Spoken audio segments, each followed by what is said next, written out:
Welcome, everybody, to Inclusion Starts Now, the podcast. Today, we are going to talk about something a little bit different because, well, we're going to talk about my dog. We got a dog, and if you have had a conversation with me in the last about decade, uh, you, and if we talked about animals, you probably thought that I didn't really care for animals very much. Um, or you have had a conversation with me about how I do not want a dog. Um, so we're just going to talk about it here because I feel like I had a lot of really good conversations and I think I really want more people to hear about this because there's not like studies done on these topics and I feel like there needs to be. I feel like there needs to be studies on these topics. So, we are going to talk about my dog. First, I was thinking, I don't know if this is ironic, a brand, whatever. I have a cat, my cat tarot card reading. I was thinking of putting the question out there first, and then we're going to get to it at the end. I know, really exciting stuff. So, my question is going to be like, what is my, what is my role? What is my role right now? Whatever that may be. Okay, so we're gonna let the deck simmer and continue on. Um, okay, so first a little backstory. Um, we got this dog. We adopted a dog, Jolly, and this all started because during the winter break, I was on like Facebook and I saw someone in the Facebook group say, like, we found this dog abandoned on a hill. He was or like on a hike. He was microchipped, and we contacted the owner, and the owner said that they can't take care of the dog anymore. And this dog, was like super sweet, whatever. And the people who found him, they're like, we already have two dogs. Like, we can't have another dog. And we're sure that there's someone who will take him, whatever. And he was little. I want to say like a year old, black lab, something. I can't remember. Um, so I reached out and I was like, you know what? We have two small kids. Like, we'd love to meet the dog and see how that's gonna go. And the lady said yes, and so we met them, and the kids were like they just didn't they're really little. They were like, cool, and then like ran away. And then we're trying to like talk to them and, figure out how the dog's doing and, how long have they been abandoned? Do they have any anxiety? Whatever. And the dog was super sweet and it was really adorable. We really liked him. And I was like, okay, we're gonna think about it in the car. We'll get back to you. So we're in the car, and my partner, my Josh and I are like, you know what? I think we do want a dog. Like, yeah, okay, let's do it. But we had these two trips coming up, and so I was like, we're gonna get this dog and then go on two trips. And this lady was like, we can watch the dog for you. The dog's already comfortable here. And I was like, okay, that kind of works then. So then I called her and I left a voicemail that was like, we really love the dog. We're just like still a little like hesitant doing it, like, but we would love to give this dog a home, unless like someone else comes along and like is dying for the dog. Like, we understand if it's not going to be us. And Josh was not happy that that was the voicemail that I left this lady. And he had a good point because the next day the lady was like, this whole story happened with this other family. They really wanted the dog. All these things kept happening that were like, I don't just like, their tire popped and all this stuff. And so the lady ended up saying that the dog was going to go to them. And I was like, okay, that's fine. I did say like if there was a family who was like really wanting him, because, I didn't know what, like they took him to the vet, but, they were having to put him on medication and all this stuff. So I was just like, I don't know if I'm, totally ready to have a dog that like might need a lot of attention right before we go on two trips. That just didn't feel fair. So, or right, like for the dog. Um, but we were so sad when she ended up picking the other family that we were like, okay, I think we do really want a dog. And so we had a few days before our first trip. And so we were just like looking at the Humane Society, like adoption site. And there was this like whole litter of dogs, like black lab collie mixes or something. And right now he just got to my door and started whining outside. But Josh should be with him. So and they all had like Christmassy names because it's like Christmas time. And so there were a couple dogs, and this dog's name was Jolly. So we wanted to meet two of the dogs. This was the mistake. We should not have gone in to meet dogs before our trips. We should have known that we were going to fall in love with the dog. So we meet Jolly, and it goes great. Jolly, a black lab, like 10 months old, and we meet him, and he is just like the sweetest dog. And we have our two kids to make sure that they all get along, and like he's kind of playing with them, but not even like with open mouth, like like my youngest wanted him to chase him, and the dog was like, yeah, yeah. And like, well, okay, he didn't talk, but that's how it sounded in my head. And so Jolly was like kind of chasing after my 2-year old, but like in a very protective, cute way. And he did really well with my older child. And so we were just like, oh man, like we really like this dog. And then we met one of its siblings, and like that one seemed a lot more afraid of us. Like, I don't know, maybe the kids thing. It was just like really shy and was like staying near the person, like the worker, who brought the dog out to us. And then Marla, oh, I don't usually say my kids' names. And then my oldest started crying, and like started getting really panicked. And I was like, whoa, that is like a totally new like behavior from you for dogs. And so I'm like, you know what, that one just that didn't work out. There wasn't, it wasn't working. And so Jolly, we obviously fell in love with Jolly. And so then the next day, they were closed, and we did not get Jolly at that second, but we were the whole day, Josh and I were just like, are we really gonna do this? Like, what are we gonna do? We have these two trips coming up, and they can't put a dog on hold for you at the Humane Society, and it's Christmas. And so everyone's like, a lot, like even the workers at the Humane Society were like, we have a lot of adoptions the week after Christmas because people get dogs for Christmas. And I'm just like, dude, dang it. Like, why did we come in here and fall in love with this dog?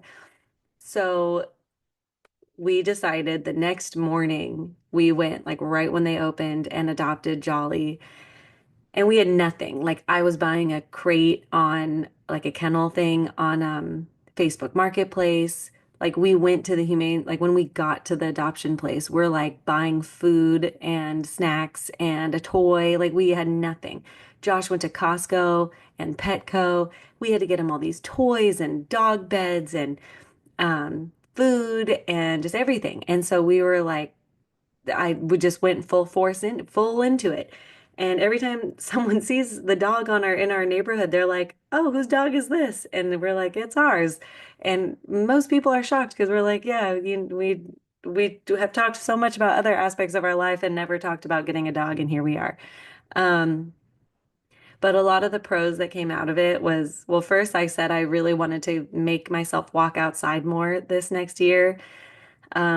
We've now been in the PNW for 2 years, and the winter is winter. It's dark and wet, and it is not very motivating to get outside. And so this definitely is motivating that, I don't want to keep the dog cooped up in here. So we've been going outside like on 1 to 2 walks a day. And it's definitely been like, oh, it's 4:30. I got to get out right now before it gets too dark. So I can't imagine like how nice it's going to be doing summer walks with Jolly. But it's been really nice to have a walking companion who also really needs the walks. So it's really been good for both of us. Um, yeah. Okay. So wait, where was I? What was I going on with that? So we thought, oh yeah, we also had to make sure that we had people to watch Jolly on the times that we were gone. And we did. Everything went pretty well. The last day that he was with one of our friends, he ended up tearing up a lot of our kids' toys. And our friend told us while we were on the flight flying back home. Um, and so we got to prepare our kids and we told them, we're like, okay, just let you know, like, Jolly is still a puppy. He's now 11 months. But he's a puppy and our friend told us that he did rip through some of your guys' toys. I don't know which toys. I don't know how many. Um, but this is something we're really going to have to teach Jolly, like, how not to do this. And then we talked about how we can keep like our favorite toys in our room with the door closed and, all this stuff. And the kids actually took it really well. And they both, were like, well, actually, my oldest was like, well, we have a lot of toys, so that's okay. And I was like, I guess that's true. We do have a lot of stuffed animals. So, well, let's say bye to a few. Even though one of them was a duck that I really liked, but that's okay. That's beside the point.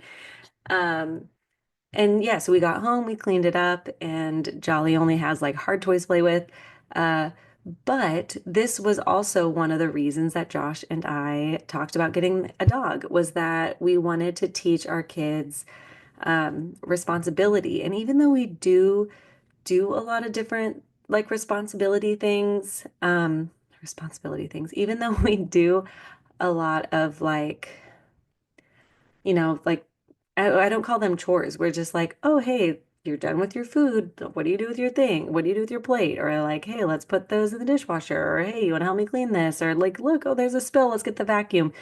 Like we already do a lot of stuff like that around the house to just like normalize that this is our house that we're all living in. So it's like we all work to do it to keep it clean together.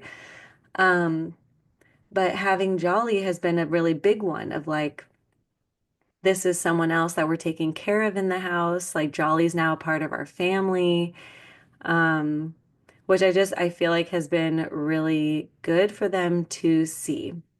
Even though I talk very differently to Jolly, where I mean, not a lot. Like I do talk a lot to Jolly, like I talk to my kids, unless he does something he's like not supposed to. So like when he jumps onto the table or something, and I'm like, down, Jolly, down.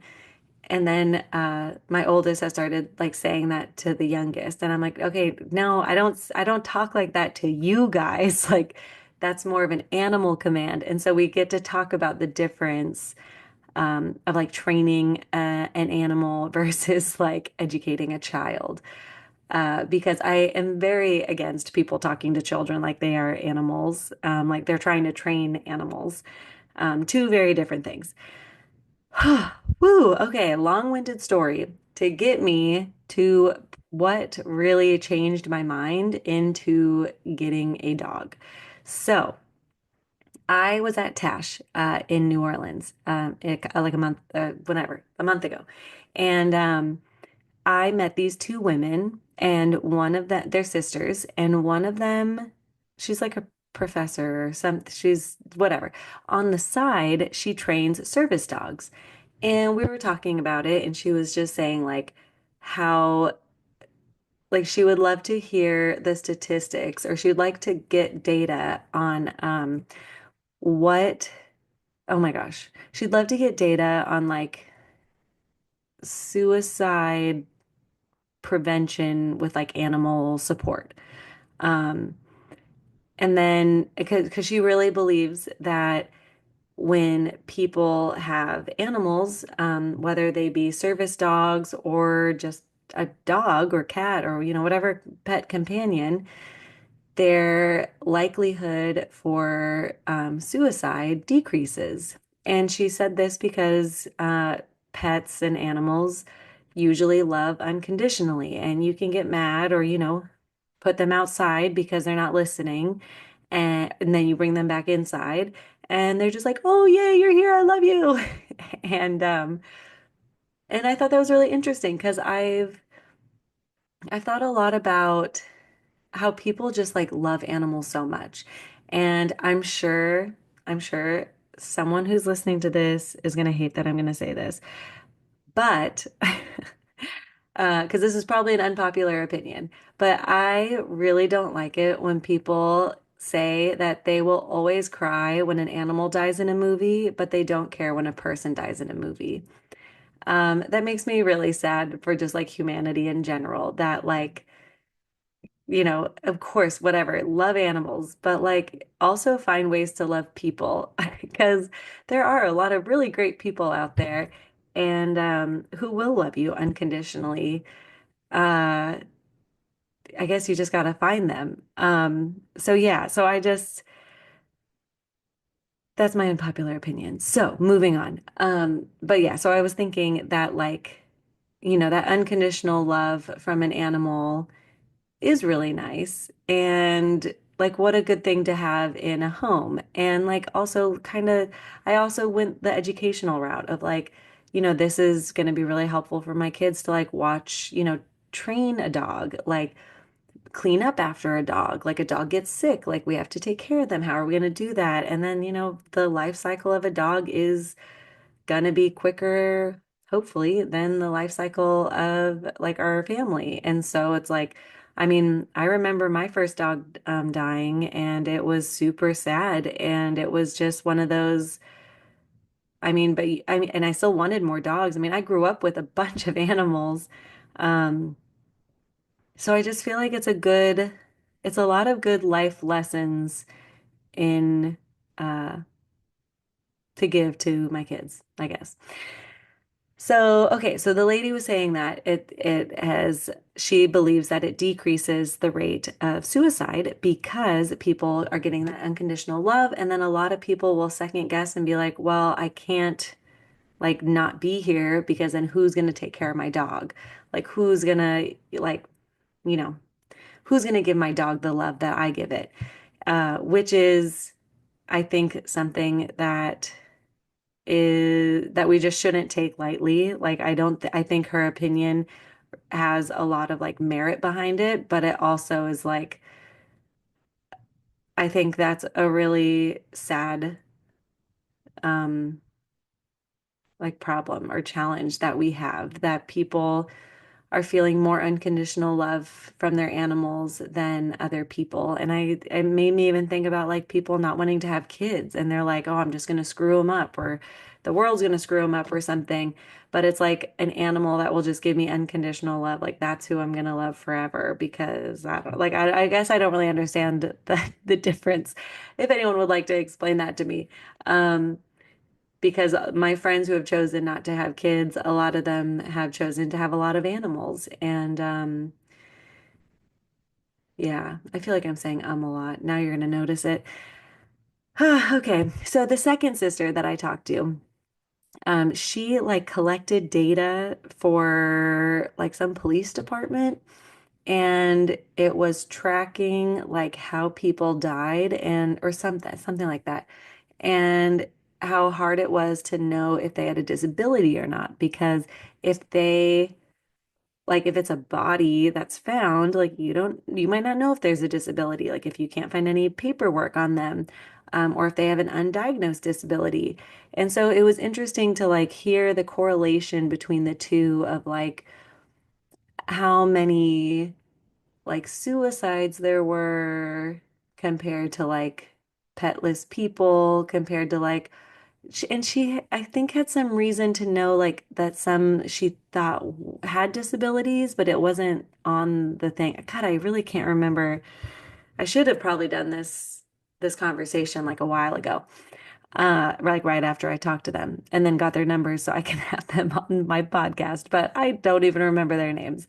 But it was just such a good conversation that just made me think like, I kept telling people the second Josh and I were engaged, I remember someone saying like, "Oh, are you guys gonna get a puppy to practice?" And I was like, "No, we're not gonna stop traveling and stop living our lives for a dog. I'll do that more for a kid." Um, and that is it. Well, I mean, we haven't stopped traveling, but this year, that's a whole thing we'll talk about later. This is already getting very long for my little bursts of these. So Okay, so I think that was pretty much what I wanted to talk about, was that so we did get a dog, and so far it has been a really uh big learning experience for everybody. Both of my kids have been really trying to figure out how to navigate the life with the dog, uh, especially because this dog will eat anything. So if they bring their plates to the ground, which they do sometimes, the dog will come over and take it. And right now the dog can't really be left alone in any room because if he like is left alone and there's food or a toy that he wants, he will just go for it. So next step is like obedient training, which Josh and I have already been doing, and he's already been learning so quickly. I mean, it's been like a few weeks and when we used to go on walks with him, he would just like walk right in the middle. Like he had no idea how to like stay on the side of you, or like he would, and then he would just like crash right into you. It was such a weird, like I've never experienced that with a dog before. So it was really interesting. And oh my gosh, it's nighttime when I'm recording this. It's been a crazy day. Talking about animals, we found a dead rat in our drying vent and like to our dryer. And I guess the screen door got taken off somehow, and a mouse, a rat, it was huge, got in and then got stuck and then died. And it just smelled so bad. And I smelt it right before we left on our second trip. And I was just like, oh no, like Josh, it smells like something died. And we like checked behind all the stuff and we didn't see anything. And I'm like, well, we're not going to be using anything. Let's just go. And we came back home. We did one load of laundry and it smelled so bad. I was like, no, we got to rewash these clothes because this smells like dead, like animal. Um, and we had to clean out the vent today. And wait, why did I just talk about that? I totally forgot. Animals responsibility. Oh my gosh. Um, yeah.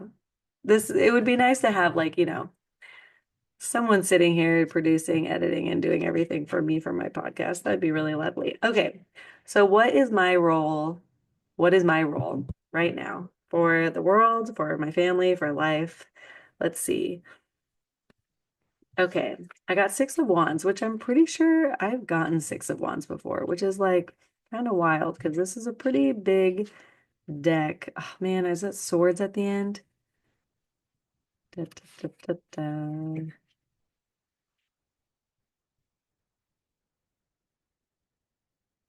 Wands, here we go. Okay. Six of Wands, Six of Wands. So I did flip it reversed. And it does say lack of confidence, failure, and I am definitely feeling those emotions right now.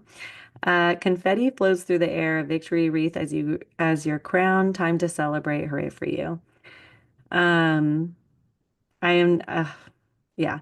Okay, you did it. This is a moment of triumph and success. Be proud of what you have accomplished so far, but understand that there is more work to do. It is time to celebrate, but keep going. I could not have gotten a better card. Wait, but what was I saying? Oh no, I said, what's my role? I mean, I definitely am feeling a lack of confidence right now, but I try to remind myself that imposter syndrome and all that is it means that I know.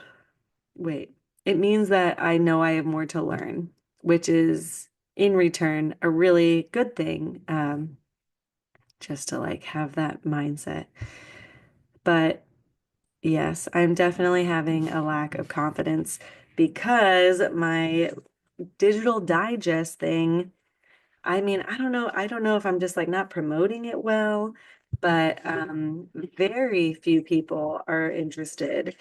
Um, and I don't know. I wanted to make it so fun, but I definitely felt very discouraged after like I announced it, but not the more that like people like didn't even have questions really about it. And so now I don't know. And when I originally asked people if they'd be interested, they said yes, but I'm sure it was because they expected it to be free. Um, but yeah, I just was really hoping for it to not be free because it is a lot of work. I do spend a lot of time working on all these things. And so it is really hard, um, yeah. You don't get paid to do stuff. But, here we are. Still gonna keep going because it is really important to me and I feel like these resources are really important. And what I'm thinking of doing is like putting it up on Teachers Pay Teachers so like people could buy it every month if they wanted to buy it through there instead, or if there was a month that had a table of content or a access whatever. Like if they saw the subjects and were like, "Oh, I'm more interested in that one," then then I do that. Who knows?